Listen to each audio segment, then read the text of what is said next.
청취자 여러분 안녕하세요. 라디오 방송 오늘이 들려드리는 격조 있는 팟캐스트, 시사 팟캐스트 오다방입니다. 오다방. 네, 오늘 세 번째 시간입니다. 지난주에 이어서 박정희에 대해서 다루려고 합니다. 이제는 박정희가 우리에게 미친 영향을 중심으로 다룰 텐데요. 역시 지난주에 이어서 두 분의 선생님 모셨습니다. 한홍구 선생님, 성공회대. 예, 안녕하십니까. 안녕하세요. 네, 별일 없으시죠? 예. 그리고 늘 함께해 주신 서혜성 선생님. 네, 안녕하십니까. 선생님도 별일 없으시죠? 네. 네. 박정희 얘기를 하고 난 뒤에, 별일 없습니다. 자, 그러니까 박정희의 장기 집권 18년이라는 시간도 굉장히 중요하지만 어떤 의미에서는 박정희가 그 이후에 우리 이 한국 사회에 미친 영향, 한국 정치, 경제, 문화, 여러 군데 미친 영향 또 상당히 중요한 것 같은데요. 박정희가 처음에 죽고 난 다음에는, 박정희 시대가 끝난 다음에는 박정희에 대해서 별로 얘기하는 게 없다가 이제 나중에 얘기하게 됐죠. 네. 왜 갑자기 박정희는 복원되고 또 부활되고 있는 건지, 이게 박근혜 시대만의 특징은 아니죠. 거죠. 근데 그게 아니고, 정희 선생님, 제가 지난번 방송을 듣고 나서 옆에 있는 사람들 하는 얘기가, 우리가 너무 진지하다. 네. 그리고 너무 거룩하다. 네. 그런 얘기를 듣고 있습니다. 팟캐스트는 좀 재미있고, 내용도 중요하지만, 애드립도 중요하고, 사실. 1시간 동안 듣는데, 유쾌함도 있어야 되고, 그런데, 진행자가 가장 큰 잘못이 있다. 네. 이런 얘기가. 이게 워낙 무게 있는 방송이었어요. 화면이 나가야 이 말 뜻을 아실 텐데. 5분에 한 번 정도씩은 웃는 얘기도 나오고, 이래야 되는데. 빵 터지기도 해야 되는데. 너무 거룩하다, 이런 얘기가. 그래서 저는 오늘 시작을 재밌게 해보려고 생각합니다. 네, 아니, 한홍구 선생님은 사학계 저명하신 연구자이시기도 아니야, 하고. 저하고 둘이 얘기할 때는 늘 재밌는데, 네. 오창익이라는 사람이 끼니까 갑자기 이게 너무 거룩하고 분위기가 이렇게 되어가고 아니, 그러니까, 한홍구 선생님이 가장 무게 있는 역사학자이시기도 하죠. 또, 저도 제가 사실 인권운동에서는 제일, 존재감 있는. 네, 무게가 있는. 서혜성 선생님도 만만치 않게 우리를 따라오고 있는. 박정희 시대 제가 겪은 지난주에도 얘기했었는데요. 제가 노래 한 곡으로 박정희 시대를 압축해드리겠습니다. 네. 무슨 노래입니까? 앞에 이렇게, 이 노래는 앞에 숫자를 불러줘야 돼요. 네. 1. 일하시는 대통령, 이 나라의 지도자, 3.1 정신 받들어 사랑하는 결의에 5.16 이렇게하니 6대주의에 빛나고 70년대 번영은 발도 강산 뻗쳤네. 구국의 새 역사는 시월유신 정신으로. 제가 서혜성하고 결정적으로 차이가 나는 대목이 이거예요. 저는 학교에서 안 배웠거든요. 시골 학교에서 배운 건가요? 시골 학교 그것도 있을 거고. 유신 때는 2년 차. 나는 유신 나던 해에 중학생이었고, 여기 이제 국민학생이니까 그거 배운 것 같아요. 2년 차이 나는 거 가지고 정말. 아니, 저도요. 저는 박정희가 죽을 때 79년에 10월 26일 우리가 안 건 아마 그 다음날인가 알게 다음날 아침 7시 알게 됐죠. 박정희가 죽었으니까 하늘이 무너진 것 같은 상황인데 우리 동네 앞에서 애들이 고무줄 놀이를 하는데 그런 노래 불렀어요. 우리나라 독립을 위하여 고마우신 우리 대통령 박정희 대통령. 고마우신 우리 대통령 박정희 대통령 이런 노래를. 여기 원래 이승만 대통령 노래죠. 그러더라고. 나중에 어머니한테 들으니까 그거. 아무리 그래도 박정희가 독립을 위해서 실제로 79년에 그런 노래 불렀어요. 고마우신 우리 대통령 박정희 대통령. 그건 학교에서 안 가르쳤던 것 같은데. 1, 2, 3, 4의 노래는 이건 학교에서 배웠습니다. 그러니까 그 사실은 제가요, 어렸을 때 아주 싸가지 없는 학생이었거든요. 그러니까 무슨 얘기냐면. 어렸을 때만요? 지금은 점잖은 사람이죠. 그런데 왜 제가 이 얘기하냐면, 이 같은 시대의 사람이 이 노래를 기억하고 있어서 몇 안 되더라고요. 거의 못 만나봤어요. 무슨 얘기냐면, 제가 이런 노래 어렸을 때 굉장히 싫어했어요. 싫어하니까 이게 기억에 남는 거예요. 보통 학생들은 이게 그냥 그 당시 일과적인 노래로 이렇게 듣고 말았을 터인데, 저한테는 이게 일종의 무슨 노래로 치면 굉장히 저한테 고통스러운 기억으로 남아있거든요. 그러니까 학교에서 부르라고 하니까 불렀죠. 부르면서도 이게 뭔가 이상하다. 그리고 이게 사람을 괴롭게 한다라고 느꼈어요, 사실. 그 당시에도요. 자, 그럼 박정희가 그런 노래로만 어렸을 때, 이렇게 나를 괴롭혔던 노래로만 남아있는 건 아니잖아요. 그러니까 저는, 노래로 설명할 수 있다고 생각해요. 그러니까 무슨 얘기냐면, 박정희 시대의 노래는 행진곡이 뿐이었거든요. 행진곡으로 완전히 장악된 사이였죠. 그러니까 학교 갈 때도 행진곡을 듣고. 제가 이제 타고난 음치인데, 가끔씩 이제 왜 우리 뜻하지 않게 노래가 생각나는 경우가 있죠. 그리고 이상한 멜로디가 그 머릿속에 자꾸 맴도는 거. 근데 그 중에서 제일 종종 그러는 게 나의 조국이에요. 박정희 대통령 각하께서 손수 신이 만드신 노래. 콩나물 대가리를 네. 다듬어서 네. 그 작곡하셨다는 혼자서 뭐 하고 있을 때 기지기지 보존해서 하다가 으악하고 그게 백두산의 푸른 전기. 예, 그거죠. 백두산의 푸른 전기 이 땅을 수호하고 뭐 한라산에 그다음에 한라산. 예, 그래서 우리가 이제 그 악동들이 가사를 바꿔 불렀거든요. 근데 정말 말이 시된다 하는 말을 그 느끼는 게 기지기지 보존해서 후손에게 물려주세를 우리가 대학생 때 기지기지 보존해서 내 딸에게 물려주세요. 그랬었어요.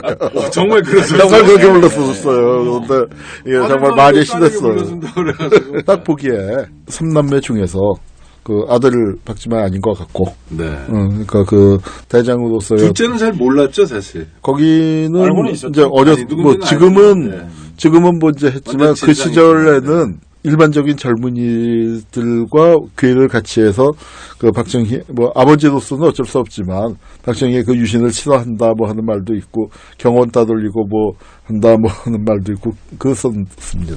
대중 앞에 나서는 걸 싫어했었죠. 네, 좋아하지 않는다는 그런 얘기 있었고요. 그리고 문화적으로 아까 제가 말씀을 드린 게 그냥 노래를 부른 게 아니고요. 박정희를 일종의 추앙하는 노래이죠, 사실은요. 그렇긴 하지만은 박정희 시대는 행진곡과 선으로 얘기하면 직선의 시대였습니다. 그리고 문학으로는 표가 문학이었고요.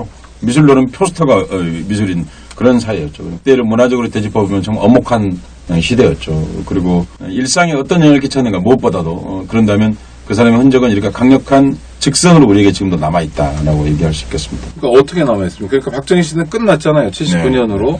그리고 제가 79년 직후에 이제 언론 보도를 방송 준비하면서 쭉 요새 신문 정리가 잘 돼 있으니까 보니까 사실 굉장히 놀랍게 한국 사회가 단기간에 변화하는 모습들이 있어요. 네. 그러니까 최교화도 뭐 만주 출신이고 엉뚱한 사람 같지만 시대를 잘 따른다고 할까? 그래서 공화당에서도 상당히 개혁적인 모습들이 있고 그리고 동아일보가 여론조사 같은 걸 하는데 국민들이 박정희 죽고 난 다음에 가장 바라는 게 자유의 신장과 인권의 보호 뭐 이게 1등이 나오고 2등이 뭐냐면 국가안보더라고요. 그러니까 상당히 이제 센 기운 같은 게 서울의 봄이라고 하면서 센 기운이 있었고 그다음에 전두환이가 쿠데타에서 집권했고 전두환이가 또 박정희 지우기랄까 뭐 이런 걸 한 거 아닙니까? 박근혜가 그것 때문에도 아직도 원한이 있다는 거잖아요.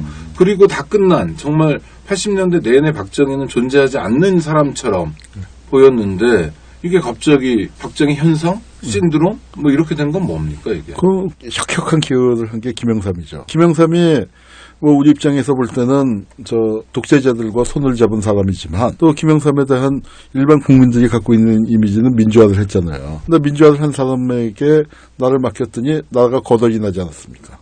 거덜 났죠. IMF도 네. 그렇고, 네. 네. 그러니까 그 김영삼이 이제 하여튼 잘못하고 나라가 거덜나게 되면서 그러면서 사람들이 비로소 이제 그 독재에 대한 향수 적어도 박정희 시대에 경제 발전을 했었는데 우리는 이렇게 나라가 망하지 않았나. 이게 대비가 되면서 이제 살아나게 되는 거고요.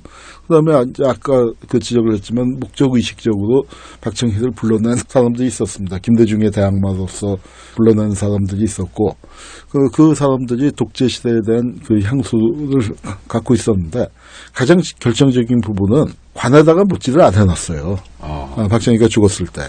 그 박정희가 죽고 난 다음에 뭐 아까 그 일반 국민들의 어떤 정서나 그런 거 얘기했지만 당연히 이제는 긴 독재가 끝났고 민주주의로 가야 한다 하는 마음이 있었거든요. 그렇게 해서 가는데 거기서 툭 튀어나와서 권력을 잡은 전두환과 노태우 일당이 잡았는데 아주 기막힌 사진이 있습니다. 제가 그 강연할 때 늘 보여주는 사진인데 전두환 노태우와 차지철이 같이 찍은 사진이 있어요. 네. 그게 뭐냐면은 전두환 노태우가 경호실의 작전차장부 행정차장부였습니다. 무슨 얘기냐면 박정희 죽은 다음에 13년 동안 대한민국을 통치한 자들 이른바 신군부 과거의 군부하고는 다르기 때문에 신군부라고 했고 자기들이 새시대라고 주장을 했지만 이게 신은 박정희의 경호원 출신들이에요. 그렇죠. 네, 그러니까 이 사람들은 그런데 자기들이 권력을 잡고 박정희는 어때요? 이미 국민들에게 거부를 당한 겁니다. 부마 항쟁에 대해서 많은 사람들이 그 디테일을 모르지만 이거 조갑제 그러니까 그 디테일을 가장 자세하게 써놨는데 조갑제가 쓴 책에도 보면은 시민들이 뭘 했냐. 파출소에 들어가면은 파출소 액자가 2개 있었습니다. 근데 두 개를 다 띄어서 하나는 아주 소중하게 들고 나오고. 태극기요. 예, 그건 태극기고 하나는 박살내서 짓밟았다. 이게 박정희. 예, 박정희 사진이죠. 그러니까 박정희는 이미 당대 민중들의 손에 의해서 끌려내려져서 짓밟혀진 존재였기 때문에 자기들이 그 사람의 경호원이었다는 걸 철저히 숨겨야 했죠. 그렇기 때문에 새로운 시대가 열렸고 자기들은 박정희하고는 무관한 것처럼 그렇게 얘기했지만 사실은 1980년도에 전두환이가 한 그 수많은 정책들의 거의 대부분이 5.16 박정희가 했던 거를 20년 전 매뉴얼을 꺼내서 다시 한 셈이거든요. 그렇죠. 그러니까 이 각 언론사 통폐합도 그렇고 뭐 삼천교육대도 그렇고 뭐 여러 가지 이제 그런 그 방향에서 나갔는데 말만 새 시대였지. 그리고 차별성을 보여주기 위해서 아까 지난주에 얘기했지만 통금 해제, 칼라 텔레비전, 칼라 텔레비전 뭐 이제 이런 것들 그 연저제 폐지. 예, 연저제는요 박정희도 여러 번 폐지했어요. 예, 근데 그 이게 금연이랑 똑같은가 봐요. 그 이제 실질적으로는 박정희 없는 박정희 시대였고 그 뒤를 이어받은 사람들이 새끼 박정희들이죠. 그렇죠. 박정희가 키워낸 영남 군벌. 요즘 얘기로 하면 박정희 퀴즈. 사실 유신이 언제 끝났느냐 역사적으로 얘기한다면 사실 87년 6월 항쟁을 통해서 비로소 끝났다 이렇게 말할 수 있습니다. 그러니까 그건 이선이 있을 것 같은데요. 지금이 신유신 아닌가요? 예, 그러니까 적어도 박정희 유신이라고 하는 것은 사실은 87년까지 계속되었던 거니까 이런 거죠. 역사에서 어느 시기를 종지부 찍는 데서 중요한 건 사실 결국은 그 주권자인 시민에 의해서 최종적으로 그 역사는 끝나는 것입니다. 몇 마디 말로 끝나는 것은 아니거든요. 그때까지를 이른바 장기 유신 체제다 이렇게 말할 수 있습니다. 그러니까 자연인 박정희는 1979년에 죽었으되 네. 박정희 체제는 최소한 87년까지, 네, 네. 88년 2월까지는 계속됐다. 네, 그렇죠. 네. 그리고 사실 노태우도 이제 그 합법적으로 아류죠, 당선인 아류. 거지. 예. 네. 그때까지 이어졌다는 것을 말씀을 드리는 것이죠. 그러니까 그런데 왜 박정희를 다시 호출했는가 하는 문제거든요. 그러니까 그 전제 조건이 사실은 3당 합당이죠. 3당 합당이라고 하는 것이 1990년에 노태우, 김영삼, 김종필 네, 세 그 사람. 합당이 되면서 이제 조건이 숙성할 수 있는 바이러스가 숙성할 수 있는 이제 조건이 갖춰진 거죠. 네. 그러고 나서 이제 그 구수구 세력 그러니까 이렇게 쿠데타 세력과 결합했던 김영삼이라고 하는 사람이 그 정치 권력을 성공했다고 한다면 이른바 민주정부라는 게 성공적 모델이 됐다고 한다면 박정희라고 하는 것이 살아날 수 있는 숙주가 토양이 제공되지 않았겠죠 사실은요. 그런데 그게 성공한 모델이 못 되었거든요. 그러니까 이제 그리고 이제 진짜 민주정부를 이행할 가능성이 그 당시에 이제 김영삼 정부를 흔히 이제 세간에서 말할 때 의사 민주정부다 이렇게 표현을 했거든요. 그러니까 우리 마치 그 의사 당티푸스 얘기할 때처럼 그러니까 유사한 이제 민주정부다 이렇게 말했는데 정말 이제 정치 권력이 넘어가서 다음 권력으로 이동해 같은 그런 상황이 왔을 때 지난주에 얘기했습니다마는 결국 그것에 대한 대항마로서 그 현실에 있는 통치자가 그만큼의 대항마가 못 됐기 때문에 귀신까지를 같이 동원해가지고 대항마로서 출연시키는 것이죠. 그러면서 자기들이 이 독재 역사를 긍정의 역사로 바꾸기 위한 내다바이시키기 위한 그 장치에 들어갔던 것이죠. 김대중이라는 집권이 현실적으로 가능할 수 있는 영향력 있는 야당 지도자가 있는데 네. 여당이랄까 이쪽 보수랄까 수구랄까 이쪽 입장에서는 뭐 이회창이 거기에 필적할 만한 존재는 아니잖아요 사실. 그렇다고 뭐 김영삼 실패해버렸고 그래도 옛날 군인들이 나올 수는 없고 김정필이 다시 나올 수 없고 김정필은 너무 좀 쪼그라들어 있는 상황이고 그러니까 박정희라는 이미 죽은 사람을 부활시켰다 이런 해석이군요. 이제 그렇게 됨으로써 이제 두 가지 효과를 동시에 얻는 것이거든요. 80년도가 되었을 때 서울이 왔을 때 11.2 이후에 공화당에서나 혹은 관직했던 사람들이 남긴 어록들을 종합하면 한마디입니다. 우리도 나쁜 체제인지 알았다 유신이. 네. 거기에 대해서는 자기들도 다 동의하는 바이거든요. 지금보다 더 뻔뻔하지 않았죠, 도리어요. 거기에 대해서 박근혜가 배신이라는 키워드를 갖고 동물의 왕국을 제일 즐겨보게 되는 게 바로 그 대목이죠. 그 당시 이제 사람들이 우리 아버지 밑에서 호가호위하던 사람들이 네. 호가호위했던 사람들조차도 11.6이 끝나고 나니까 이 유신 체제는 문제가 있던 체제였고 이걸로 해서 모든 것이 끝났다는 데 대해서 사실 그 사람들조차도 인정했던 거거든요. 네. 그런데 그 사람들이 다시 등장할 수 있었던 것은 그 역사에서 보면 한국만 그런 게 아니고요. 어떤 혁명정부 혹은 민주정부 혹은 국민의 많은 기대를 받고 신망을 받았던 이렇게 됐으면 좋겠다. 이렇게 됐으면 이상적이겠다 했던 정치 권력이 실패하게 되면 바로 이렇게 구체제, 흔히 프랑스 말로 이렇게 말할 때 이제 앵시행 레짐 그러는데 구체제에 대한 호명이 시작됩니다. 한국에서도 그게 시작되었던 거죠. 그리고 그것이 상당히 고도의 계획 속에서 나왔다고 하는 것을 우리가 알 수 있습니다. 왜냐하면 어떤 특정 신문에서 집중적으로 이 사람을 이제 복원해내는 조선일보요? 그 과정을 그게 몇 년 동안 연재했습니까? 한 2, 3년 됐던 것 같은데요. 예, 상당한 기간 동안 연재를 하면서 이제 그 사람을 호명해내는 과정을 이제 거치게 되는 거고 논박을 거치고 하여튼 그런 과정 속에서 그 당시 그 조선일보가 갖고 있는 지배적 영향력이 지금보다 훨씬 더 높았기 때문에 당시에는 미디어가 뭐 지금처럼 많지도 않았고 이제 그런 과정을 통해서 일정하게 대중들에게 다시 향수를 불러일으키는 기재를 거의 무한 공급을 하게 되는 거죠. 그래서 그때 조선일보도 박근혜가 대통령에 당선될 거라고는 그렇게 생각하지 않았죠. 됐어요. 예, 그렇게 생각하지 않았죠. 왜냐하면 지금도 이제 제가 기억하는 것 중 하나가 그 당시에 무슨 대통령 선거 같은 거 있거나 하면 뭐 찬조 연설 혹은 뭐 이렇게 할 때 박근혜 씨를 부르면 어떻겠는가 그런데 부르면 문제가 있을지 모른다 이런 거 했던 거 기억이 나거든 제가 신문에요. 자, 뭐 그런 것처럼 아직까지 그 당시에는 그런 영향력이 있는 사람은 아니었죠. 그러니까 딸이 부활해서 통치를 해라 이런 것보다는 그 가치와 세력을 복원하는 것으로서 자기들의 과거에 대한 세탁을 시도했던 것이다 말할 수 있습니다. 그러면 그 박정희 부활은 사실은 뭐 조선일보의 작품이기도 하지만 얼마만큼 많이 잘못했고 적게 잘못했고의 차이는 있겠지만 김영삼, 김대중, 노무현의 일정한 실정도 있는 거네요. 실정도 당연히 있죠. 당연히 있지만 빌미를 제공하는 측면. 당연히 특히 있지만 김영삼 씨. 또 하나는 네. 우리가 현실적으로 그러니까 한국 전쟁을 거치면서 그 형성된 영남 세력의 강력함이죠. 네. 그 영남 세력이 전단을 내세울 수 없으니까 박정희를 통해서 그 재결집을 하고 이 권력을 재탈환을 한 거고 이게 바로 그 유신 세력 거슬러 올라가면 한국 전쟁 이전에 친일파에서부터 이어지는 그쪽이 한국 전쟁을 거치면서 묘한 세탁이 되고 영남 세력과 결합되면서 권력을 30년간 유지해갖고 잠시 10년 뺏겼었지만 그 권력을 되찾아온 거죠. 자기들 입장에서는 그게 비정상의 정상화겠죠. 자, 박정희가 우리 사회에 미친 영향이 뭐 한둘이 아닌데. 근데 우리 지금 재밌게 하고 있는 거예요? 이거 뭐 내용으로 재밌어요. 제가 네. 뭘까 그렇게 확 뜬 느낌이 안 드는 그 우리가 방송을 이상하게 그러니까 나도 좀 끼어들면서 뭐 애드립이라도 넣고 싶은데 그걸 찬스가 별로 없네. 그러니까 그건 오창익의 전적으로 진행자 잘못이다. 왜냐하면 이게 사실 이게 하면서 네. 이게 유쾌해야 되거든요. 그러니까 서해성하고 한홍구를 같이 부르면 안 좋은 것 같아요. 네, 알겠습니다. 한홍구를 빼고 앞으로 하는 게 좋을 것 같아요. 지금부터 하지. 자, 박정희가 미친 영향이 굉장히 많은데 뭐 한두 가지로 설명할 수 없을 정도로 많을 겁니다. 그렇지만 뭐 방송 시간이 제한돼 있으니까요. 일단 우리 한 박사님 하나만 꼽는다면 저는 제 몸에 남아있는 영향을 그래요? 얘기하고 싶은데요.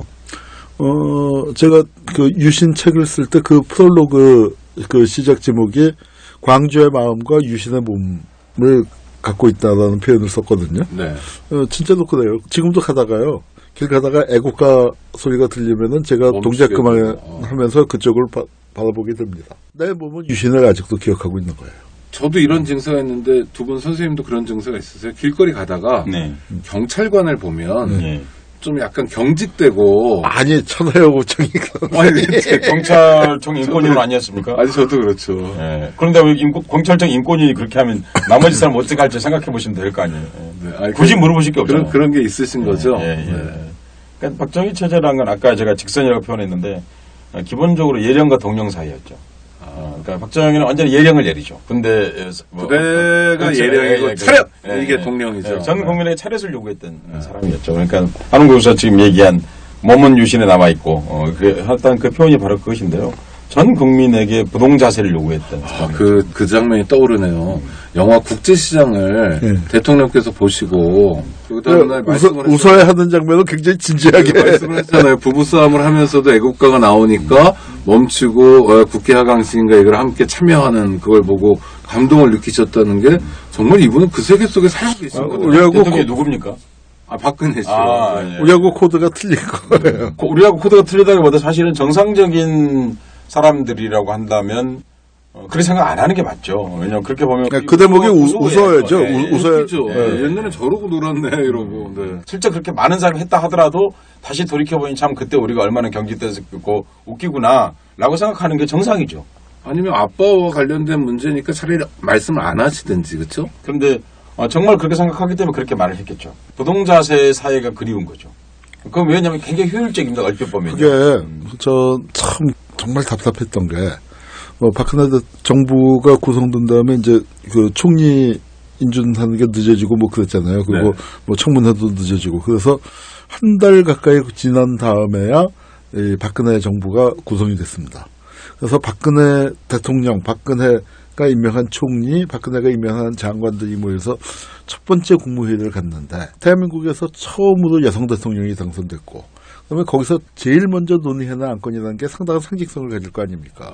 네, 그러면은 기억납니다. 네. 거기다가 그 무슨 뭐 보육 정책이나 여성 정책 했으면 박근혜 안 찍었던 사람들조차도 그건 좋은 일이다 하고 박수를 쳤을 텐데 그 첫 번째 국무회의의 첫 번째 안건이 경범죄 처벌법 시행령 개정안이었어요. 그러니까 바로 이 복장 검사하는 얘기, 옛날 장발 단속하고 미니스커트 단속하던 그걸 하기 위해서 대통령이 된 것처럼. 그 경범죄 처벌법이 일제시대 때부터 지금까지 쫙 오는데 그때 계약을 하거든요. 예. 이를테면 예전 같으면 국어는 범죄가 아니었어요.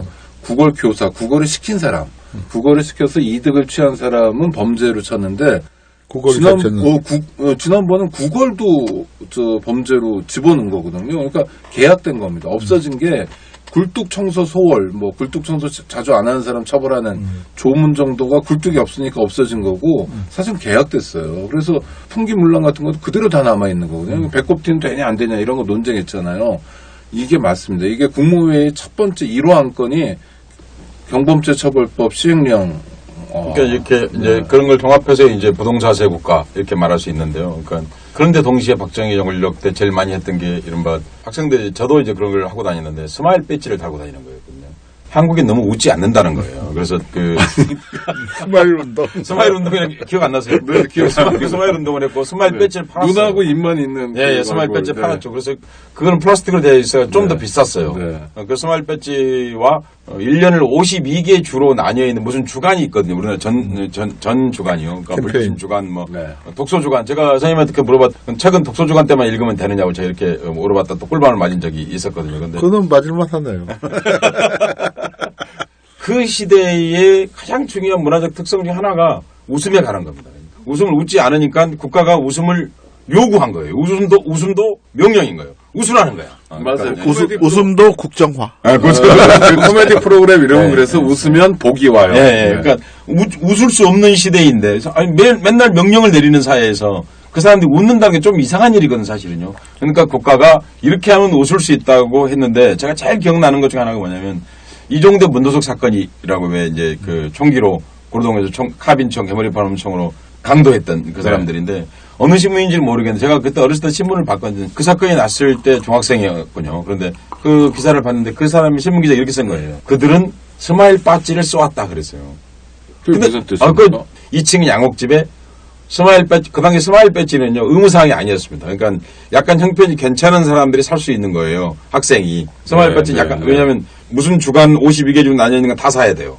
그 1인표 밑에 꼭 달아야 했는데 스마일 배지는 플라스틱에 돼 있어가지고 지금으로 치면 한 돈 1, 2천 원 정도 하는 그런 거였겠죠. 그러니까 이제 그런 걸 달고 다니는 거죠. 그 당시에 유신체제에 잘 산다고 하는 것에 대한 하나의 상징이죠. 그러니까 그거를 잘 말해줬다고 생각해요. 그러니까 지금은 스마일 배지를 안 달고 다니기 때문에 이 말에 대한 어감이 사실상 없는 거지만은 네. 중산층을 향해서 되고 싶은 그 욕망이었다 이렇게 표현한 거죠.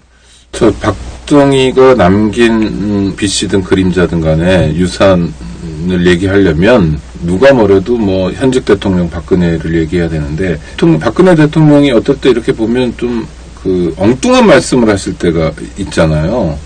그렇죠. 우리가 보면 엉뚱하고 그분이 보면 정상적이고 뭐 그런 거죠. 그렇더라도요. 하여튼간에 그리고 좀 실언 비슷한 말을 할 때도 있는데 역시 박정희와 마찬가지로 참모나 회의 이런 게 존재하지 않는 건가요? 지금도요? 박정희 때는요, 참모가 꼭 없었다고 얘기할 수는 없어요. 우수한 인재들이 주변에 많았습니다. 네. 그리고 박정희- 독재자 절대 아니, 독재자. 근데 이제 그거는 후기에 가서요. 네. 박정희가 자기 권력이 약했기 때문에 그 지식인 사회 쪽에다가 굉장히 많이 손을 뻗쳐서요.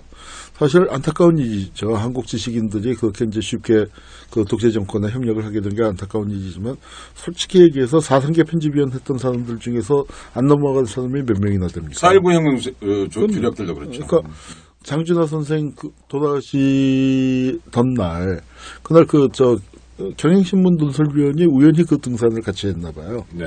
그래서 이제 선생님 혼자 오셨습니까? 했더니 혼자 왔습니다. 왜 혼자 다니십니까? 했더니 아주 쓸쓸하게 저는 늘 혼자였는걸요.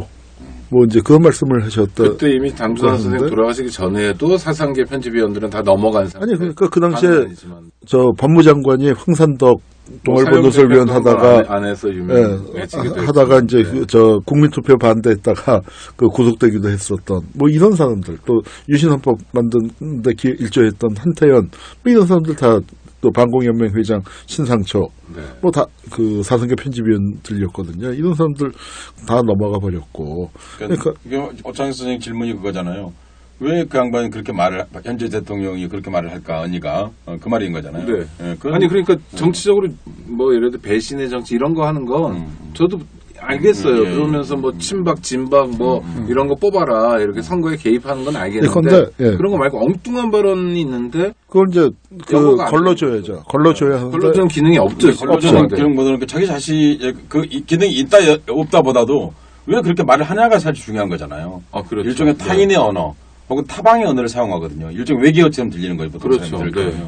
번역기도 필요하고. 네, 그러니까 뭐냐면 인간이 있는 사회적 동물이라고 흔히 그러지 않습니까? 그중에 핵심이 언어의 기능입니다. 그럼요. 그 사람 언어를 보면 그 사람이 영혼이 어떤지를 그냥 아는 거거든요. 지금 우리가 이렇게 팟캐스트 방송을 오다방을 하고 있습니다만은 이렇게 말하는 걸 보면 아, 그 사람이 어떤 사람인지 짐작할 수 있는 거잖아요. 그럼요. 그대로는 아니지만 네. 그런데 현직 통치자가 사용하는 언어가 일정하게 규칙적으로 같거든요. 그러니까 지금 말씀하신 대로 번역기가 나올 정도인 거지 않습니까? 네. 그런 타인의 언어가 나오는 이유 중 하나는 사실은 그런 거죠.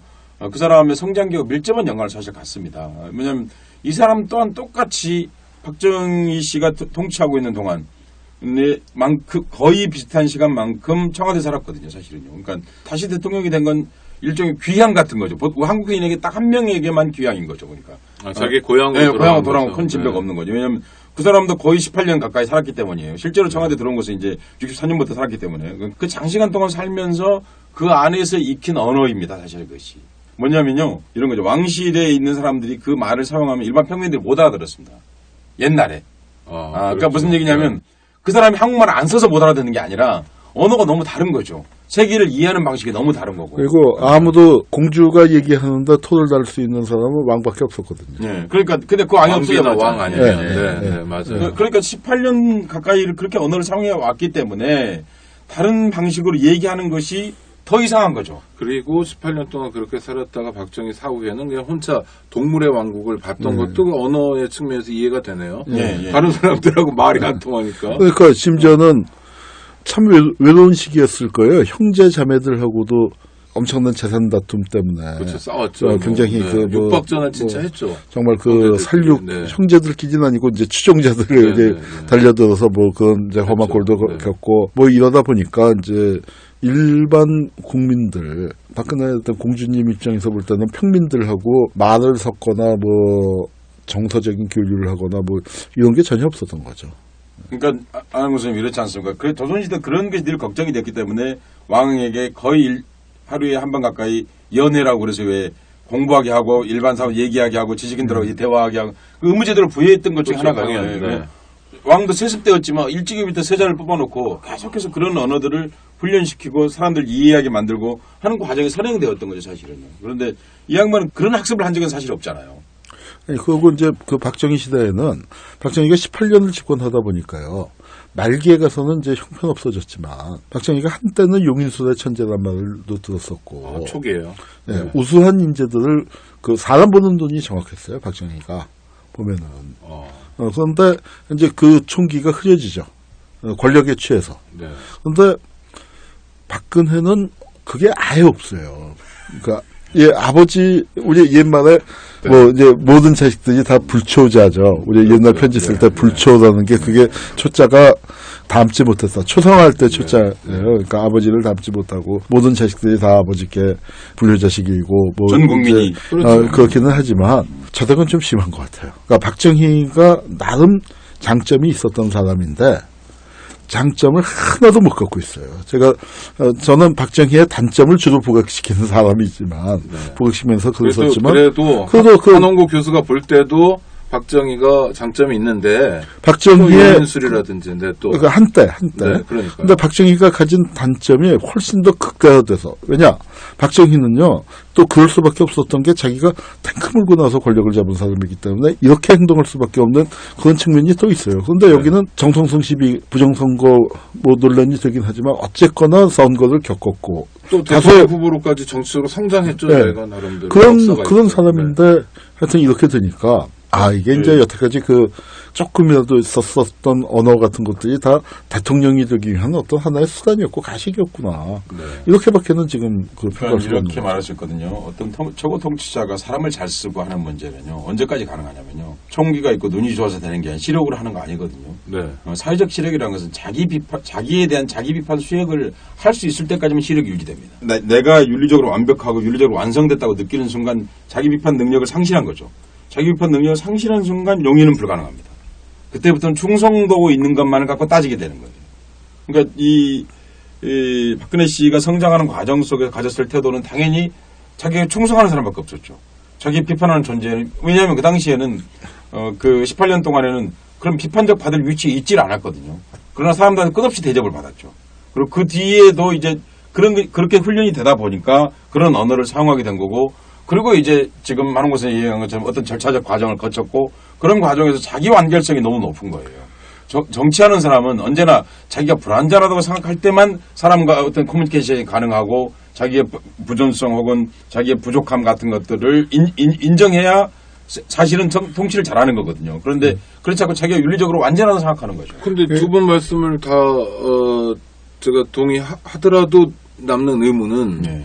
대통령 되기 전에 특히 야당 지도자일 때 이럴 때 말들 보면 그래도 좀 예쁜 말 앞뒤가 사리가 좀 있는 말도 하거든요. 상당히 그렇죠. 아니 그래서 지금 뭐 팟캐스트나 카드뉴스나 네. 그런 데 나오는 것 중에 대표적인 게 그 박근혜의 말을 박근혜가 비판하는다. 네 맞아요. 국정기관 하면 박근혜 뭐 그걸로 뭐 네. 이제 그런 게 만들어질 네. 정도였는데 그런 것들이 다 대통령 되기 위한 하나의 방편이었구나. 아니, 근데 저는 기본적으로 같다고 생각합니다. 왜냐하면 이 양반이 쓰는 언어 구성은요, 문장으로 보면 굉장히 유태로운 문장입니다. 왜 그러냐면, 언어가 안 맞아서만이 아니고요. 그 후보 시절 혹은 혹은 야당에 했을 때, 아직 대통령이 되기 이전 언어나 지금 언어나 기본적으로 큰 차이는 없습니다. 언어가 선악의 언어입니다. 어떤 건 선한 거고 어떤 건 악한 거 이렇게 딱 성격 규정을 하고 시작해요. 그 했던 말 중에 가장 뚜렷한 말이 가령 노무현 대통령에 대해서 했던 말 중에 하나가 그거지 않습니까? 나쁜 대통령. 참 나쁜 대통령. 네, 참 나쁜 대통령이라고 말을 했거든요. 그 지금 이번에 교과서는 올바른 교과서라고 말하고 있거든요. 그러니까 뭐냐면 선악이. 예, 선악으로 구분돼요. 이 양반의 세계가. 근데 대통령은 세계를 선악으로 구분하면 굉장히 위험합니다. 왜냐하면 그 선은 지극히 주관적이기 때문입니다. 그렇죠. 예, 그러니까 제도를 통해서 자기가 대통령이 되었다고 생각한다면 제도 안에서 이루어지는 다양한 활동들을 동시에 수용해야 되는 거거든요.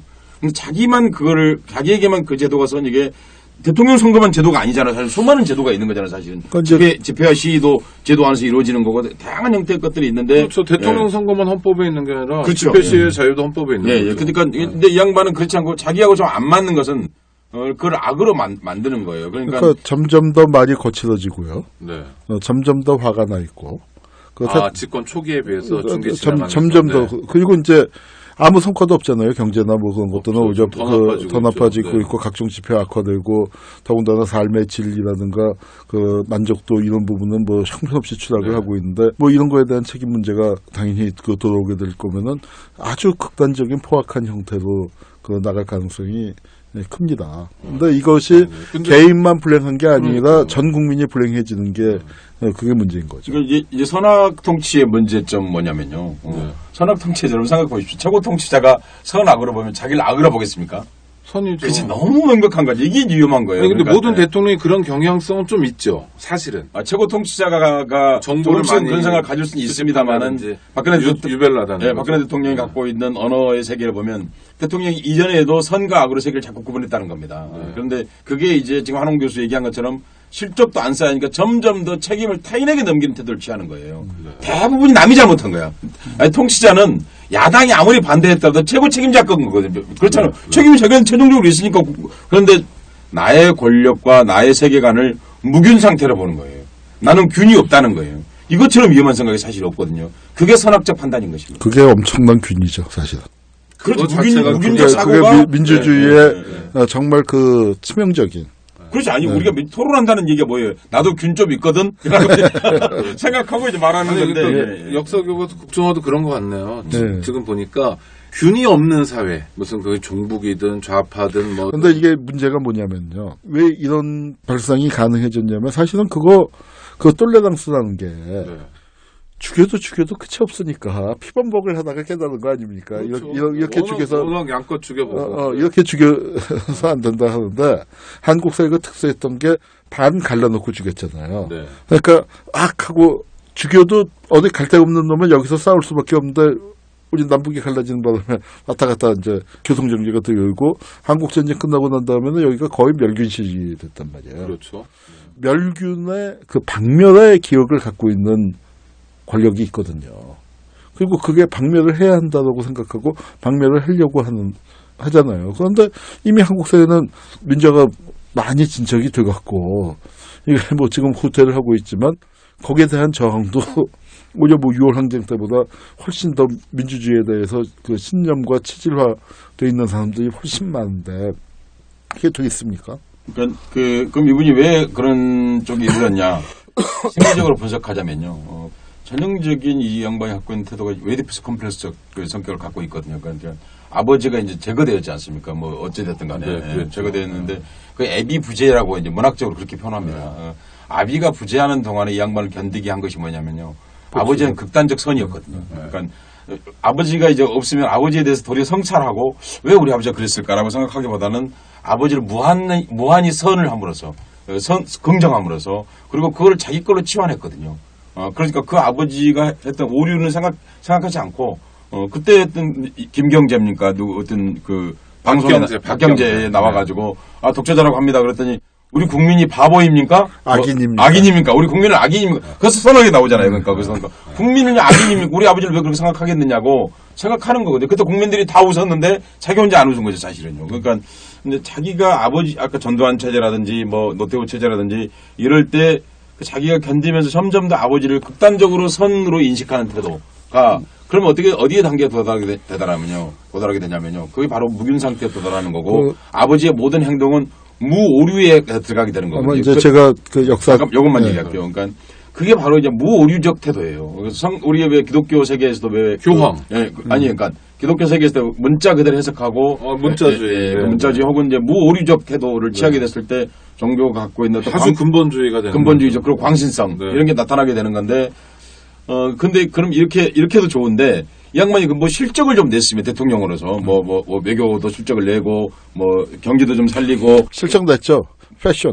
그런데 그런 실적 말고 진짜 자기가 생각했던 실적이 있을 거예요. 그게 뭐냐면 이 양반한테 실적은 딱 한 가지예요. 뭔가. 왜냐면 개발입니다.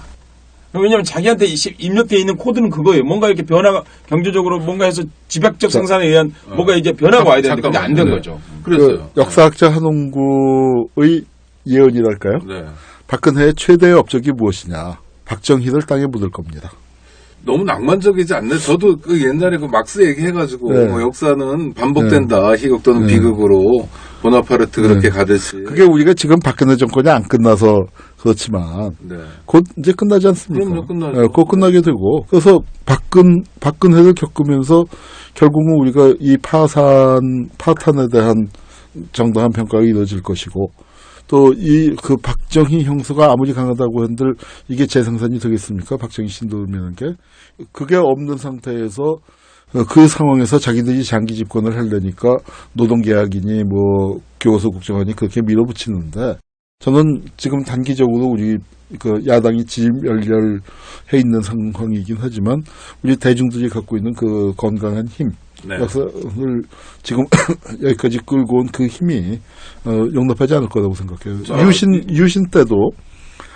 유신 때도 왜 그렇게 저항을 받았냐면 유신이 시대착오였거든요. 그 당시 72년에도. 네, 72년에도 40년 전에도 시대착오였는데 그 유신을 지금 21세기에 또 민주주의 경험을 가진 한국에서 다시 부활하려고 하는 해외여행을 게 이렇게 많이 하는 인터넷 시대. 또 본인도 해외를 그렇게 많이 다니시고서 하니 맞아요. 그러니까 이것이 절대적으로 성공할 수가 없는 그런 게임에 도전을 하는 그럼 거죠. 역사학자 한홍구 선생의 예언. 박근혜가 박정희 관에 못질을 하는 거잖아요. 근데 이제 그러면 그 말은 맞는데요. 기본적으로는 동의하지만 그게 2년 뒤가 될 것인지 뭐 그거는 이제 쉽지 않은 일인데 민중 역량에 달려 있을 수도 네. 있는데 그렇다면 박근혜는 박근혜는 여기 남아 있는 문제는 박근혜는 지금 효도를 하고 있는 게 아니라 불효를 하는 거네요. 풀려죠. 왜냐하면은 역사 속으로 그냥 박정희가 편입되도록 놔둬야 하는데 박정희를 그리고 좋은 이미지로. 예, 네. 뭐 좋은 이미지든 나쁜 아니, 딸 이미지든 입장에서, 간에. 딸 예. 입장에서. 그런데 21세기에 불러내서 논란의 중심에 두고 우리 같은 사람이 박근혜와 박정희를 같이 비판을 할 수밖에 없는, 박근혜가 살려내려는 대목을 역사 속에서 이런 거였고, 이거는 그때도 시대착오고 지금은 더 이름을 할 수 없다 하고 같이 얘기를 하게 됐는데, 자꾸 박정희를 불러다가 얘기는 이거예요. 왜 우리 아버지를 악인이라고 그래? 라고 얘기해서 보호해 주려고 하지만 사실은 노출시켜서 집중 보호를 막게 하는 굉장한 불효를 저지르고 있는 거죠. 그러네요. 바보 같은 짓이네요. 안에 정말 못질이 되느냐, 그게 쉽지 않다는 겁니다, 사실은요. 물론. 왜냐하면 네. 그들도 그걸 알고 있습니다. 그들도 그걸 알고 있기 때문에 지금 개헌론이 등장하고 있거든요. 개헌론에서 나온 것 중에 가장 나쁜 것이 4년 중임이 아니라 지금 이혼 집정부 얘기가 사실 나오고 있지 않습니까? 네. 사실은 영구집권 얘기를 생각하고 있는 푸틴처럼. 거거든요. 이게 그러면 뭐 처음 나온 얘기가 아니고 사실은 삼선 개헌 때 나온 얘기였거든요. 그 당시에도 이혼 집정부제로 가게 되면 삼선 개헌이 아닌 거죠. 그 당시에 나왔다고 쏙 들어가고 이제 다시 시간이 지나면서 유신 체제로 이제 이행된 것인데요. 그러니까 역사에서 봤을 때 아까 뭐 오창익 선생님 마르크스 얘기하고 뭐 그랬는데 구체제가 한 번쯤 돌아올 수밖에 없는 부분이 있고 그 구체제를 덮는 것으로 박근혜 정부가 아까 그걸로 임기를 끝내면 훌륭한 것이겠죠, 실제로는요. 그런데 이 사람들 그렇게 그치려고 그러지 않고 이혼 집정부제 얘기 나오는 거 보면 상당한 어떤 종합적 프로그램을 가지고 이 사람들이 이 다음 정권까지 생각하고 있는 게 아닌가 생각하게 되는 거죠. 그렇게 되면 못을 박더라도 못 박는 시간이 좀 많이 길어질 수 있다는 생각을 하게 네, 됩니다. 종합적인 프로그램을 가질 만한 뭐 인력, 재원 뭐 다 있으니까요. 당연히 뭐 프로그램 갖고 저게 이혼 집정부제라는 말이 나올 수 있는 것에 상당 부분의 책임은 야당에 있다 이렇게 말할 수 있습니다. 그렇죠. 예, 네. 그 말을 제가 하는 겁니다. 왜냐하면 민중의 힘 또다시 그러니까 시민이 직접 거리에 나와서 정치 권력의 성격을 민주적으로 유지시키거나 발전시켜야 되는 그런 체제가 또 온다는 것이 꼭 그렇게 좋은 일만은 사실 아니라는 겁니다. 왜냐하면 야당 의원들이 돈 받고 일하고 있으면 직업적으로 그걸 하라고 있는 자리에 있음에도 불구하고 저런 얘기가 나올 만큼 현재 유능하지 못하다는 부분에 사실 좀 섭섭한 말씀을 드리고 있지 않을 수 없네요. 안녕하세요. 장발장은행의 대표를 맡고 있는 홍세화입니다. 200만 원, 300만 원 벌금을 내지 못해 감옥에 갇히는 분이 매년 4만 명이 넘습니다. 장발장은행은 이분들에게 무이자 무담보로 대출을 해주고 있습니다. 장발장은행을 후원해 주시기 바랍니다. 실로 모든 게 엉망으로 치닫는 듯한 세상입니다마는 스스로 아름다워지는 데에 경연쩍어하지 않기를 바랍니다. 고맙습니다. 지금 박정희에 대해서 생각해보고 있습니다. 2주째 생각해보고 있는데 박정희가 한국 사회에 많은 영향을 미쳤는데 지금까지 이제 가장 큰 박정희 유산인 박근혜 뭐 대통령이고 뭐 가장 뭐 슈퍼파워 아닙니까 지금 박근혜에 대해서 많이 다뤄봤는데요. 박근혜 말고 또 미친 영향도 굉장히 많잖아요. 한 선생님 뭐 꼽아보시겠어요? 글쎄요. 지금 이제 사실은 김무성이나 뭐 그런 세대의 사람들이 유신 시대에는 다 박정희 반대했던 사람들이 많죠. 김무성이 통일민주당 출신 아닙니까? 네. 네, 그러니까 이제 그 사람들이 이제 다 지금은 이렇게 저쪽에 가서 줄 서 있는데 저는 박정희가 남긴 유산 중에서 우리가 참 재밌는 게 박정희가 남긴 유산의 일부를 진짜로 박정희가 남긴 거 지키려고 하는 사람들이 오히려 진보 쪽이에요. 어떤 말씀이세요? 예컨대 평준화. 아, 고교 평준화. 네, 네, 또는- 평준화 다 깨졌죠, 사실. 예, 네. 그러고 또 그린벨트 난개발에 대한 어떤 그 제어, 물론 박정희가 개발도 많이 한 장본인이기도 하지만 이제 이런 거고, 그다음에 박정희가 남긴 그 유산 중에서 제일 큰 부분이 사실은 지지 세력을 돈으로 매수한 거죠. 강남 개발 이런 걸 통해서. 네. 저는 이 박정희가 남긴 해약 중에서 이게 뭐 처음 이 말을 쓴 게 제가 쓴 게 아니고 이전을 말할 수 있다 PD가 강남 개발편을 만들고 난 다음에 어디서 인터뷰를 했는데 참 그 말이 저도 굉장히 와닿아서 자주 그 인용을 하는데 그 PD도 그전에는 이제 박정희 하면은 인혁당 사건 뭐 용공조작 이런 게 박정희의 최악의 그 범죄로 그렇게 생각을 했었는데 지내놓고 보니까 이 강남 개발하면서 이 엄청난 부의 불평등을 만들어 놓고 강남에다 땅 안 산 모든 아버지들을 무능한 사람으로 실패자들로 만들었잖아요. 사실 빈부가 거기서 갈렸습니다. 거기서 갈린 네. 거죠. 그러니까 저는 그것이 박정희가 남긴 가장 그 거대한 유산이고요. 이 강남이라는 것도 보세요. 민주화 초창기에는 거기가 야당의 아성이었습니다. 맞습니다. 네. 네, 유월항쟁 직후에 강남, 서초, 송파 이쪽이 그 야당 그러다가 이제 이게 됐죠. 3당 합당하면서 이제 뭐 그렇게 맞습니다. 그 넘어가게 됐는데 이런 부분들 그 한국 사회에 그래서 강남이 서울의 새로운 정치 1번지라고 나왔던 게 네. 야당이 많이 돼서 됐던 그렇죠. 거죠. 네. 그렇죠. 지금처럼 그랬었는데 뭐, 네. 지금 이제 이런 방향으로 가게 되고 그 세력들이 공고하게 지금 사실은 박근혜를 별로 좋아하지 않으면서도 박근혜의 지지 기반이 되고 있는 그런 현실이 되고 있는. 한국의 보수가 박근혜와 네. 이명박을 놓고서는 이명박을 먼저 선택했었죠. 네. 하나 궁금한 건 베트남 참전도 박정희 그럼요. 그때 굉장히 많은 달러들이 들어오잖아요. 예. 어떤 사람이 20억 달러, 많이는 예. 50억 달러 얘기하는데 그거는 다 제대로 군인들에게 전달된 겁니까? 아니면 그것도 뜯어먹습니까? 아니면 그것도 뭐 갑자기 궁금해서 죄송합니다. 네. 그러니까 지금 오늘 질문하는 얘기 아무 질문지도 없이 다 아무 때나 물어보면서 갑자기 아니 뭐 많은 돈이 들어갔고 그 베트남 전쟁을 통해서 현재의 재벌 서열이 만들어졌다 그렇게 보시면 됩니다. 그 큰 골격이 뭐 이제 대우라든가 뭐 이렇게 탈락한 것들이 있고 뭐 좀 그렇지만 이게 딴 얘기입니다. 지난주에 논산에 있는 어느 중증장애인 시설을 갔는데 여긴 1급 뇌병변만 받는 데인데 이게 90년대 초반에 일본의 분들이 당시 돈으로 50억 정도, 50억 원 정도를 당시 돈으로? 당시 돈으로 어마어마한 돈이죠. 네. 그러니까 시설이 굉장히 커요. 그렇게 해서 시설을 만들었더라고요. 만든 이유가 뭐냐면 그러니까 개인적으로 개별적으로 식민지 지배에 대한 사과였다는 거예요. 이게 뭐 저도 처음 알았어요. 그러니까 저 논산에 있는 시설인데요. 그리고 시설이 진짜 그 한 20년 넘었는데 굉장히 깔끔하고 일단 너무너무 좋은 게 평수가 넓어요.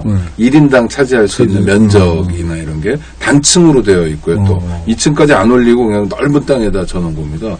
근데 이런 건 없는 거죠. 베트남의 한국 사람들이 그런 거. 아니, 그러니까 일본이 성장한 게 한국 전쟁 때문이고 네. 한국이 성장한 게 베트남 전쟁이다. 거칠게 얘기하면 이런 게 통하는데 그리고 박정희 시기에 베트남 전쟁이 있었던 베트남 민중에겐 재앙이었지만 한국 박정희에겐 굉장히 좋은 기회였던 거잖아요. 그 베트남에다가 사과 항공 고사하고요. 제가 그 이제 돌아가신 최명신 장군 네. 이제 그분을 만났을 때 그분이 그러니까 이제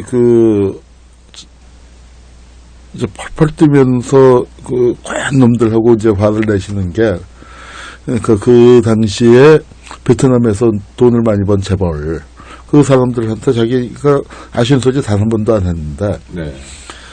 그 재벌들한테 그러니까 정말로 몇십 년 만에 처음으로 참전군인을 위해서 작은 성의 표시를 해달라고 하는데 입삭시더라. 그러니까 베트남에 있는 그 피해자들만이 아니라 돈을 벌게 해준 그 참전군인들 그 중에서 지금 어려운 사람들을 위해서 뭐 좀. 그러니까 제가 왜 뜬금없이 베트남을 여쭤보냐면 박정희가 미친 영향이 국내적으로 국한되는 건 아니고. 그럼요. 네. 그 전쟁이 우리에게 어떤 깊이 있는 영향을 미쳤는가. 그리고 또 그거는 그 영향도 있지만요. 또 사실은 그래요. 베트남 특수단 얘기를 박정희 때는 별로 안 했습니다. 아, 그렇습니까? 네, 사실은. 왜냐하면은 그때 유창순이라고. 네, 유창순 총리도 했죠, 나중에. 네, 나중에 이제 전두환 때 총리하고 전경련 회장까지 했어요. 네, 그렇죠. 박정희 때는 이제 기획원 장관을 했었는데 그 사상계 좌담에서 이런 얘기를 해요. 그러니까 원란 파병과 국가 이익 얘기를 했더니 뭐 이제 한미동맹 그런 얘기들만 이제 쭉 나왔었는데 이가 이제 그러고 넘어갔다가 다시 뭐 토론하다 보면 그 얘기가 또 나왔단 말이에요. 국가 얘기. 네. 그랬더니 이제 뭐라고 얘기하면 신은 우리가 거기 가서 달러 벌어들이는 게 좀 된다. 그러면서 뭐라고 덧붙이냐면은 그런데 아까는 그 얘기를 제가 참아하지 못했습니다. 그러니까 이게 제가 저 표현을 보고 굉장한 충격을 받았는데 아니 이게 어떻게 그 1960년대 되면 우리가 정말 형편없이 가난할 때 아닙니까?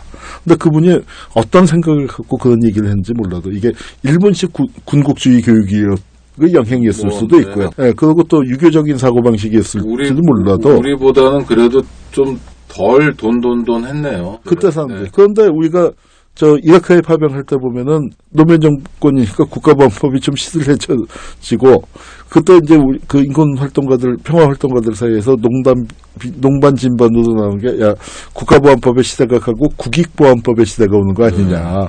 국익이라는 말 앞에 아무도 그 짝소리도 못하는 그런 현상이 됐는데 저는 그 박정희 시대에 베트남이나 뭐 이런 걸 거치면서 또 강남개발이랑 이런 걸 거치면서 남은 게 그런 그 정말 자본주의, 사람의 인본주의가 아니라 사람이 본이 아니라 돈이 본이 되는 그게 확립이 되고 그런 가치관이 우리 사회에 팽배하게 된 거. 그게 박정희가 남긴 최악의 유산이라고 생각합니다. 방송 들으시는 분들은 서혜성 쌤은 어디 가셨나 할 텐데 옆에 잘 계십니다. 아니 박정희가 미친 영향이 그러니까 저는 대한민국에만 있는 게 아니라 이를테면 조선 뭐 북한에도 있을 것 같고요. 그다음에 뭐 일본 뭐 하여튼 좀 다른 곳에도 있는 거 아닌가. 그리고 이런 게 요새 인터넷에 많이 떠돌아다녀요. 사실 박정희의 성공을 뭐 후진타오도 뭐 시진핑도 뭐 중국의 여러 지도자들이 박정희를 따라 배우려고 한다. 믿거나 말거나. 그다음에 싱가포르에 특히 리콴유 이광요가 박정희를 뭐 모시는 사람이다. 뭐 그래서 박정희 이런 식의 얘기들 심지어 베트남 공산당도 박정희를 따라서 그러니까 경제개혁을 한다라는 얘기들이 굉장히 노인네들 사이에 요새 정말 많이 하시니까 덕담을 못하겠네요. 이 부활이 갖고 있는 것을 모든 얘기를 한마디로 줄여서 얘기할 수 있거든요. 어떻게요? 박정희 부활이 갖고 있는 가장 큰 문제점 한 가지를 딱 정리하면 이겁니다. 쿠데타, 독재, 베트남 전쟁을 포함한 악의 정당화입니다. 그러니까 그 과정에 있었던 그 나쁜 일들이 박정희가 부활하면서 다시 정당화되어 왔고 지금도 되어 가고 있다는 것이죠. 그것이 사실 어쨌든 간 단기적으로는 그 딸인 박근혜 씨가 대통령이 되는데 그것이 결정적 영향을 준 것이고 마치 그것이 정당화한 것처럼 되었다는 것입니다. 그것이 지금 끼치고 있는 영향의 가장 큰 영향이다 말할 수 있죠. 그리고 앞으로도 그런 현재 이것이 여기서 흔히 말해서 관에 못지를 못하게 되면 앞으로도 그것이 더욱더 지속화되겠죠. 새마을운동이 성공했느냐 여부에 대해서 한마디로 말할 수 있는데 새마을운동이 성공했다고 한다면 다들 지금 고향을 떠나지 않고 저부터 시골에 살고 있어야겠죠. 성공하지 못했기 때문에 고향을 다 떠난 것이고요. 500만에서 600만 정도 고향을 떠났거든요. 그래서 하게 된 것 자체가 잘 말해주는 거죠. 근데 그것이 외국에서 모델링이 된다고 하는 것은 나쁜 모델링이 되고 있다 이렇게 말할 수 있습니다. 그건 사실인가요?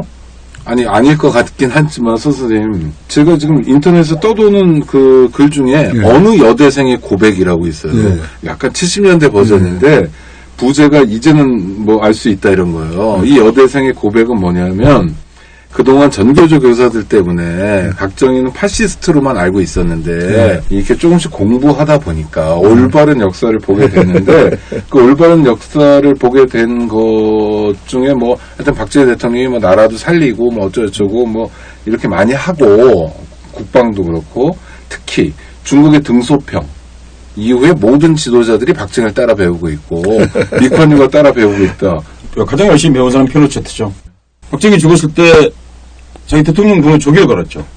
아 그렇습니까? 그러니까 등소평이 박정희를 영향받았다기보다는 그 박정희 시대에 했던 국가 지도 산업 형태, 특히 포항제철 같은 그런 형태의 것들에 관심을 가졌던 건 사실이죠. 그것이 지도자로서 박정희를 모델링했다고 말하면 곤란한 거죠. 전 의외인 게 우리 천해 오창익 선생이 그런 걸 믿고서 아니 얘기하는 게 아니라 그러니까 뭐 얘기하는 걸 갖고 얘기하는 건데 워낙 많이 인터넷에 떠돌아다니고 연세에 뭐 인터넷에 돌아다닌 거에는 별게 다 있어요. 그 백기환의 고백도 있습니다. 백기환도 고백합니까? 네? 그래요? 한원구와 박정희 찬양한 걸. 그러니까 백현 선생이 사실은 알고 봤을 때 박정희 훌륭한 사람이었다라고 말했다는 거예요. 요즘 와서? 네, 요즘 와서. 사실은 그동안 잘못 생각했다 이런 얘기인데요. 그러니까 저는 이런 얘기 하고 싶어요. 외국에서 우리가 이거 하게 되면 뭐 좀 지원도 해주고 그렇다 실제로 자발적으로 어떤 나라가 그걸 가져간다 하더라도 자기들의 독재 방식의 모델링을 쓰기 위해서 그런 것이지 그 사회를 과연 선진적으로 발전시킬 것인가에 대한 의문입니다. 왜냐하면 한국에서 성공하지 못한 게 왜 성공할 리가 없지 않습니까? 질문 하나 또, 선생님. 그 관공서나 학교에 보면요. 보통 기가 3개가 올라와 있잖아요. 개양대에. 하나는 뭐 당연한 것처럼 태극기가 있죠. 그리고 서울시거나 뭐 어느 서울 고등학교도 하면 서울시기나 서울고등학교 기가 있겠죠. 그 기관에 대한 깃발. 그다음에 새마을기가 있잖아요. 이거는 계속 그랬던 것 같은데요. 그런데 민주정부 시절에는 거는 데도 있고 안 거는 데도 있었죠. 네. 그런데 근래에는 굉장히 거는 이율이 더 훨씬 이 정권 출범 이후에 거의 대부분 관공서에서 걸고 있는 그런 형편이 되고 있죠. 그런 거 외국에서 찬양한 걸로 치면은 뭐 아프리카에 가보면요 주체 사상 찬양하는 사람들도 많아요. 오죽 내세울 게 없으면은 근거도 없는 외국 지도자들이 뭐 박근혜 만났을 때 뭐 박근혜가 새마을 얘기하면은 뭐 덕담 수준으로 한마디 그 받아준 거를 갖다가 그 엄청난 국가 지책인 양 그 얘기를요 중국에서 가서 중국의 정말 중국의 정책 전문가들한테 보여주면은 그 무슨 망신입니까? 창피한 얘기죠. 그러니까 우리 대중들에 의한 우리 국민들에 의한 평가를 받는 게 최우선입니다. 어느 나라 지도자가 외국의 지도하는 게 무슨 소용이 있어요? 자기 당대 민중들에게 당대 대중들에게 어떤 평가를 받느냐? 아니 실제로 제가요 두 분 선생님들 어떤 외국 사람들 만나서 당신이 알고 있는 한국 사람이 누가 있냐? 그럼 죄송하지만 1등이 김일성, 김대중. 그다음 좀 지식인 중에 김지아도 있고 이렇게 거기서부터는 좀 갈려요 3등. 근데 김대중 굉장히 유명하죠. 우리가 국내에 생각했던 것보다 훨씬 더 유명하고 김일성은 뭐 올해도 했고 뭐 여러 가지로 유명하고 박정희 잘 모르는 사람도 많던데요 일반적으로는. 일반 시민들이라면 그럴 수 있겠죠. 뭐 한국학 공부하는 사람들 그런 사람들이야 뭐 알겠죠. 한국에 그 말 나왔으니까 그냥 얘기하자면요. 그러니까 박정희 시대 때 한국이 달성해낸 훌륭한 가치가 있죠. 그리고 세계적으로 전파된 게 있죠. 바로 민주화 운동이죠. 새마을 운동이 아니라 새마을 운동 그 시기에 한국인이 만들어내고 창조해낸 것은 민주화 운동이었죠. 그리고 그 민주화 운동이 아시아의 여러 나라. 제가 베네수엘라 갔을 때 충격을 받은 적이 있었는데요. 차베스를 만나기 위해서 이제 베네수엘라 갔었거든요. 네, 당시 대통령. 저를 안내해 준 사람 당연히 NGO 사람들이었죠. 네. 그런데 그 NGO 사람이 이제 미디어 운동을 하는 사람이었어요. 특히 이제 그 베네수엘라는 방송이 우리보다 더 심해서 정말로 그는 NGO들이 방송을 해야 되는 거예요. 정말로. 그 당시에요. 미디어 활동하는 활동가 집회를 갔는데 자기 집이자 스튜디오죠. 그 사람이 VCR이에요. 그러니까 비디오 테이프, 왜 테이프예요. 그냥. 네, 옛날 베타니 뭐 이런 거. 베타. 네. 그런 건데 거기에 많은 자료들이 한국 자료였어요. 그래서 그 사람들이 가장 궁금해했던 건 이거예요. 그 사람이 저한테 서울역 남대문을 얘기해요. 지명으로요. 네. 알고 있어요. 비디오 탭을 하도 돌려봐가지고. 그러니까 일종의 한류네요. 이거 왜 이렇게 난 너무 반가웠죠. 왜 이렇게 하느냐 했더니 가장 궁금한 건 사실은 한국인들은 어떻게 총을 안 쏘고 민주정부를 달성했는지 우리는 너무 그것이 의문스럽다. 그거 너무 배우고 싶다 사실. 왜냐하면 그렇죠. 민주정부를 성취하는데 되도록이면 피를 흘리지 않고 성취하는 게 가장 이상적인데 지금은 자기들이 차베스가 정권을 잡았지만 그 전에부터 자기들은 계속 운동을 해왔는데 어떻게 하면 시민이 피를 흘리지 않고 정치 권력을 잡을 수 있을까라고 자기들 고민했다는 거예요. 내내요. 그중에 가장 이상적인 모델이 보니까 사우스 코리아에 있었던 이 디모크라틱 운동이라는 거예요. 그래서 그 모델을 삼고 있는 걸 보고 아니 그게 무슨 타이완에서 그러거나 인도네시아에 그러면 아니 뭐 그래도 뭐 거리가 뭐 이렇게 좀 얼마 안 되니까 그런데 베네수엘라 사람들이 그런 거 보고 제가 깜짝 놀랐거든요. 그러니까 그리고 그 사람들이 한국의 6월 항쟁에 대해서 지도까지 가지고 있어요. 언제 며칠 날 이게 있었고 우리도 안 갖고 있는 걸 자기들이 갖고 있는 거예요. 그 말은 무슨 얘기냐면 한국인이 박정희들을 극복하려고 하면서 남긴 가장 훌륭한 유산 바로 민주화 운동이라고 하는 유산이라는 거죠. 민주화운동만 얘기해서도 또 부족하다고 저는 생각해요. 그러니까 우리가 80년대, 90년대를 거치면서 그리고 우리가 6월 항쟁에서 실패했지만 그래도 10년 뒤에 정권을 교체할 수 있었던 중요한 거는 증명이 된 게 민주주의와 경제 발전이 같이 갈 수 있다는 걸 보여준 거죠. 흔히 얘기하는 산업화와 민주화에 동시에 성공할 수 있다. 예. 그러니까 한국이 지금 전 세계에서 그래도 한국에 주목하는 이유가 민주주의와 산업화를 그 동시에 달성한 정말 그 모델 케이스죠. 그 2차 대전 이후에 해방한 독립된 나라들 중에서 가장 이제 그걸 그 성공적으로 했다고 뭐 지금 우리 민주주의가 많이 찍어지고 경제도 어렵지만 그런 평가를 받고 있는데 박정희는 단적으로 민주주의 할래 하다가 깡통 찰래 아니면은 그냥 국으로 그 내 말 듣고 잠자코 따라오면 내가 경제 발전할게. 그래서 민주주의와 산업화를 대립적인 것으로 그 강요하고 대립되는 것으로 하고 그 중에서 경제 발전을 선택해라. 그걸 국민들에게 강요한 사람이에요. 국민들에게서 민주주의를 뺏어간 사람이죠. 그런데 실은 우리가 해보니까 어때요? 민주주의와 산업화를 동시에 달성하는 그 모델을 보여준 거 아닙니까? 그런 점에서 박정희가 파산한 것이죠. 근데 사실 지금도 들어가서 볼 수 있는데 세계은행이라고 있지 않습니까? 월드뱅크. 거기에 들어가면 종전 이후 2차 대전 이후에 각 나라의 발전 지표가 수십 가지 형태로 나타납니다. 네. 시기별로도 있고 직능별로도 있고 여러 가지 형태가 있는데 그 실질적 성장, 한국 실질적 성장이라는 게 박정희 시대 때 그렇게 많이 이루어지지 않았습니다. 박정희 시대 때는 그리고 경제 위기도 굉장히 자주 찾아왔죠. 그냥 경제 위기라고 하지 않고 그걸 남에게 책임을 떠넘기느라고 그렇죠. 그걸 오일 쇼크, 네, 오일 쇼크, 석유파동. 석유파동 네. 이런 식으로 떠넘겼던 거죠, 사실은요. 저희 국가 경영이 대표적으로 실패한 것이었죠, 사실. 79년도에서도 그 당시에도 거의 우리나라 국고 수준이 거의 바닥을 IMF 수준에 가까이 와 있어요. 83조치 같은 거 얼마나 폭급니까? 그러니까 실제로 그런데 그걸 발전 형태라고 하면 곤란한 것이고요. 그러니까 실질적으로 국가가 한국 남한 자본주의가 성장한 것은 민주정부 수립 이후에 훨씬 더 발전했습니다.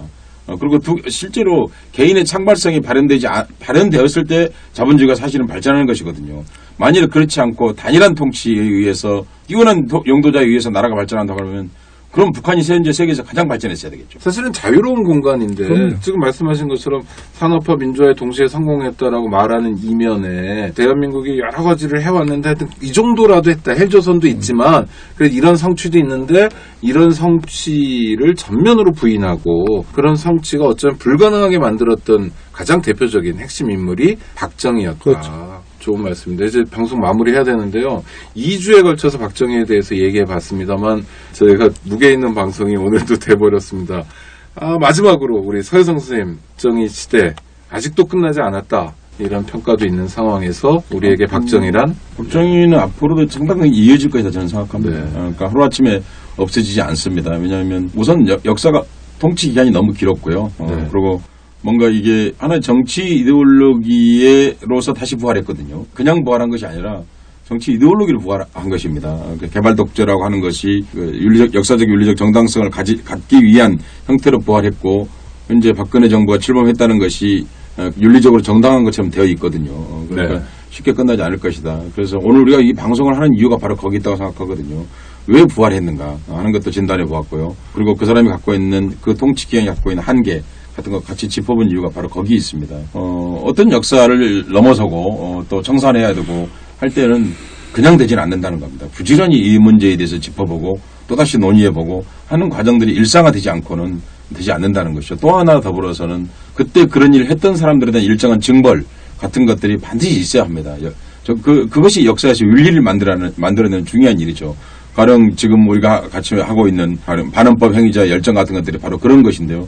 그런 징벌적 조치 없이는 그것이 부활했을 때 다시 그걸 감당할 방법이 없거든요. 그 미국의 대통령 했던 4대 대통령 했던 사람 갑자기 이름이 생각 안 나는데 그 사람이 했던 유명한 아주 좋은 얘기가 있습니다. 그 사람이 뭐라고 하냐면 이 게으른 사람들은 민주제도를 누릴 수가 없다 그랬어요.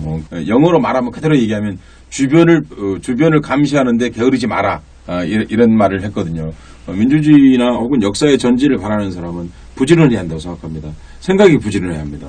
그리고 그 민주적인 요소들이 침해되었을 때, 그리고 그런 우상들이 등장했을 때, 그것과 맞설 수 있는 그런 연습을 또 그런 훈련을 또 그런 활동을 부지런히 한 사람에게만 박정희 귀신을 퇴치될 수 있다라고 생각합니다. 그 선생님 말씀 들으니까 조선일보가 박정희를 살리기 위해서 굉장히 오랫동안 지명 캠페인하러 공을 들였는데 그렇다면 박정희를 제대로 평가하기 위한 그만큼 또는 그 이상의 공들이는 과정이 있어야 된다라는 말씀이시죠. 청사는 그보다 어쩌면 10배쯤 더 노력이 필요할 겁니다. 네. 그러니까 사실 그걸 가장 잘 할 수 있는 길은요. 민주정권이 들어서서 민생을 잘 해야 합니다. 경제 양극화 폭을 줄이고, 그러니까 이것을 잘 해놔야만, 그래야만 박정희라는 그 망령이 부활할 수 있는 토양이 없어지는 거죠. 네. 이 과거 청산, 물론 이제 저희 같은 사람이 반헌법 행자 열전도 들고 나오고, 그런 직접적인 일들, 중요하죠. 정말 그 죄를 지은 사람들을 정확하게 평가하는 거. 그런데 이게 힘을 가지려면요. 박정희를 살려준 게 결국은 실정일 수도 있고 김영삼, 김대중 거기서 민주정권 뽑았는데 별로 사는 게 나아지지 않았기 때문에 박정희가 다시 부활하는 거 아니겠습니까? 네. 박정희를 제대로 장사 지내기 위해서 정말 못질을 하기 위해선 이 박근혜가 해놓은 거 그거에다가 확실하게 우리가 흙을 덮고 하기 위해서는 바로 그런 민주 세력에 의한 확실한 경제 발전과 민생.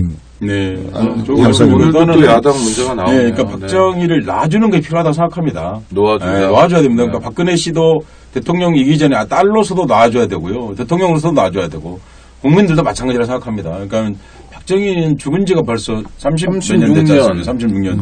그 정도면 어떤 형태로든 좀 이제 놔줘야 됩니다. 왜냐하면 그렇게 해갖고는 앞으로 못 나가기 때문이에요. 더구나 그 사람이 남긴 것 중에서 사람을 아끼지 않았던 건 틀림없는 것이지 않습니까? 인권이라든지 이런 그렇죠. 부분은. 예, 그러니까 그 사람을 가지고 미래를 살아간다고 하면 불가능한 겁니다, 사실은요. 그러니까 죽은 사람을 위한 예절로서도 이제 놔줄 필요가 있다. 너무 그만 붙들어야 된다고 생각합니다. 박정희가 죽었을 때 태어나신 분들이 우리 나이로 37이네요. 그렇죠. 예, 놔줘야죠. 그만 써먹으란 얘기예요. 네, 예, 놔줘야 예, 될 예. 때가 되는데 이 그냥 놔주. 세력에- 네. 이 세력에 박정희 말고는 내세울 게 없는. 그러니까요. 예, 놔줘야죠. 네. 그게 한국 보수의 불행이에요. 그 사람한테 애비가 없거든요. 문학적으로 얘기하면요. 네, 네. 예, 아버지가 없는 거예요. 네. 아버지가 친일파고, 아버지가 독재자고, 없는 거죠. 그러니까 그걸 정말 일본말로 그냥 하겠습니다. 우라카이 한 거거든요. 네. 우라카이에서 이제 박정희를 내세운 거죠. 애비가 없으니까. 그러니까 이게 이제 더 이상 이러면 안 돼요. 왜냐하면 한국 역사가 윤리적인 사람도 얼마나 많고 민주화 운동한 수많은 사람이 있고 그렇죠. 그러니까 네. 그런 사람들이 아버지를 삼는 것이 지극히 역사 윤리적으로 옳은 거예요. 아니 그러니까 김구 선생님이라도 좀 아버지로 바랄 걸 말아야 된다 이렇게 웃으시는데 근데 우리 웃는 건 바랄 걸 바랄. 그러니까 대한민국 보수 세력이 최소한 김구 선생이나 뭐 연배로 한참 뒤지만 장준하 선생 같은 분을 아버지로 모시게 되는 그런 날이 오겠죠. 저는 장준하 정도까지도 바라지 않고. 네. 근데 김성수 같은 사람이요. 인천 김성수. 그러니까 네. 적어도 그러니까 농지개혁에 찬성하고 자기 네. 땅 내놓을 수 있는 그게 대타협이죠. 그런 게 대타협 아닙니까? 그렇죠. 노사정 대타협을 한다면 그렇죠. 아니, 뭐 맞습니다. 지금, 네. 지금 하는 그건 대사기 아닙니까? 네, 네. 그렇게 대한민국이 그 공산혁명을 피한 이유가 그건데 그런 사람들조차도 역사 속에서는 사라져버리고 그냥 단지 이제 뭐 친일 문제 책임은 지셔야죠. 그리고 네. 친일 문제에서까지 자유로운 분은 아니지만 그래도 종합적으로 평가할 때 김성수 같은 분도 있고 김성수 같은 분은 그래도 헌법 지키려고 최선의 노력을 당한 분이고 그 대한민국에서 지주와 그 농민들이 그리고 자본가와 노동자가 어떻게 같이 살 수 있는 거를 열심히 고민했던 분 아닙니까? 네.